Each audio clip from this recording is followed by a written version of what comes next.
बीडच्या हिरापूर गावामध्ये मोठ्या प्रमाणात शेतीचं नुकसान झालं। सरकार जिवंतपणे मदत करत नाही, मग मेल्यावर 4-5 लाख रुपये कशासाठी देतात असा सवाल संतप्त शेतकऱ्यांनी विचारला।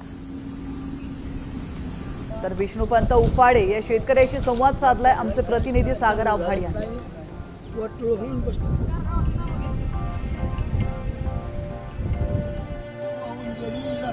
आणि ही अवस्था सध्या शेतकऱ्याची संपूर्ण राज्यामध्ये आपल्याला पाहायला मिळते।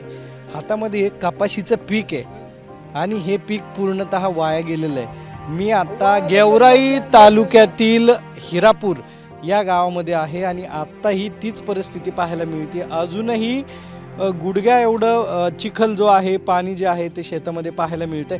पूर्ण कपाशीचं पीक जे आहे ते वाया गेलेलं आहे, कुठलीही मदत यांना मिळालेली नाही आहे। बाबा, शेती सगळी वाया गेली आहे, अख्खं शेतीचं वाळवंट झालंय, वाळू दिसतीये। जमीन आम्हाला सोडून जायची पाळी आली, काय येते राहिलंच काय? काय खाता, काय मड खाता काय? सरकार केव्हा द्यायचं आणि केव्हा नाही, आज देईन आणि उद्या देईन, दिवाळीला देतं का आम्ही मेल्यावर देतंय? काय सांगावं सरकारचं? हां, द्यायला आणि घ्यायला आणि वाजा रे वाजा, सरकार देत नाही काय, नुसतं म्हणतंय बघू, पुढारी येते आणि जाते आणि पाहते, करू तुमचं काय करायचं ते काय करतो। द्यायला हेक्टर द्यायला 13,000 एका खुरपणीला पोराला आम्हाला काय मड खावं काय? आम्ही 3 वर्ष झालं आम्ही विमा भरतो, काय रुपये नाही दिला आणि हां। सगळी परिस्थिती जी आहे ही खतखत जी आहे ती सर्व शेतकऱ्यांची आहे।